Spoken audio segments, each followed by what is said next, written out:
Morning guys, শীতের শেষে সকাল সকাল সাজুগুজু করে চললাম কোথায়। আর এদিকে তো দুই বাচ্চা মেয়ে ফ্রক পরে রীতিমতো মৎস্যের টক্কর লেতে হয়ে রাস্তা পারাপার করলো, দেখতেই পাচ্ছেন। আর এদিকে সকাল সকাল আমরা একটা বিরিয়ানির দোকান পেয়ে পুরোপুরি ঝাঁপিয়ে পড়েছি। আর হাজার খানেক স্ট্রাগল করার পর আমরা কেক কিনে এই সুন্দর ভিউটা এনজয় করতে করতে কোথায় চললাম, কি করতে, কেন, দাঁড়াও সব আস্তে আস্তে বলবো। তো এখানে দেখতে পাচ্ছেন বস্তাখানে পোটলা পুটলি নিয়ে, আর এই যে আমাদের অলওয়েজ কুলি বয়কে আমরা বইয়ে নিয়ে চলে এসেছি আমাদের ডেস্টিনেশনে, যার মেন উদ্দেশ্য ছিল এই যে আমাদের টপার বয় শুভ্রানু ওর বার্থডে সেলিব্রেশনের জন্য, যেটা আমরা অনেক দিন ধরে প্ল্যান করার পর আলটিমেটলি হোয়াটসঅ্যাপ গ্রুপ থেকে বেরিয়ে এসে কলেজের শেষে পথে আসার পর আমরা সাকসেসফুল করতে পারলাম। সেটা হচ্ছে আমাদের অ্যাস্থেটিক পিন্টারেস্টি পিকনিক ডেট।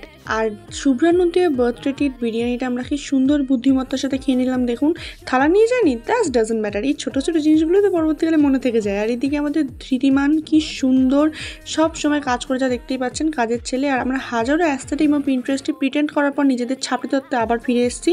তো ফেরার পথে একটা সুন্দর মেলা থেকে ঘুরে আজকের দিনটা দারুণভাবে কাটালাম সকাল থেকে সন্ধ্যা। তো দেখা হচ্ছে পর একটা নিউ মিনি ব্লগে। Stay tune and subscribe my channel.